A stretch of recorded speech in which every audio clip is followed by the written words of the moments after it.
গতি এনেদৰে একেধাৰে অবিৰত ৰমণে অসমীয়াক কিনো দৰকাৰ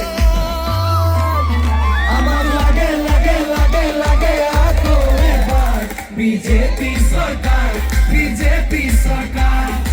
আকৌ এবাৰ বিজেপি চৰকাৰ বিজেপি চৰকাৰ মই এইমাত্ৰ কৈছোঁৱে যে ৰঙানদীবাসী ৰাইজৰ কাৰণে দাদাই ইমান কৰিছে আমি বিধায়ক নথকা সমষ্টি হোৱাৰ পাছতো আমাক ইমান দিছে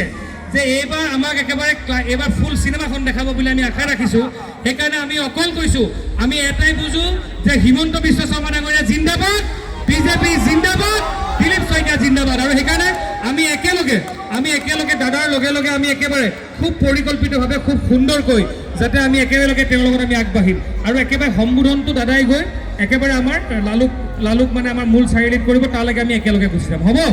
50,000ৰ ওপৰত অধিক জনসাধাৰণ আছে যদি আমাৰ এতিয়াও কোনোবা আমাৰ গৰ্ভৱতী মহিলা আছে আমাৰ যদি কোনোবা জ্যেষ্ঠ ব্যক্তি আছে আমি তেওঁলোকক নিজে ছাইডলৈ আমি ধুনীয়াকৈ এটা পৰ্যায়লৈ লৈ যাব তেওঁলোক ঠেলা হেঁচা নকৰিব আৰু বহুত কণ ল'ৰা ছোৱালী মাজত সোমাই আছে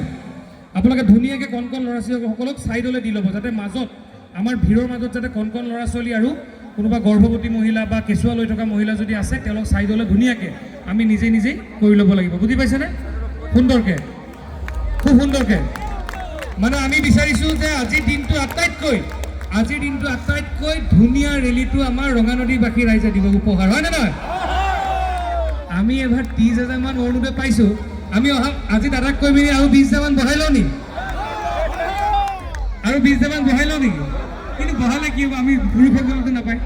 হয় নহয় সেইটো কাহিনী হয় নহয় কিন্তু আগত মহিলা ৰখি আছে পাবি মচলা আগত বাইদেউসকল ৰখি আছে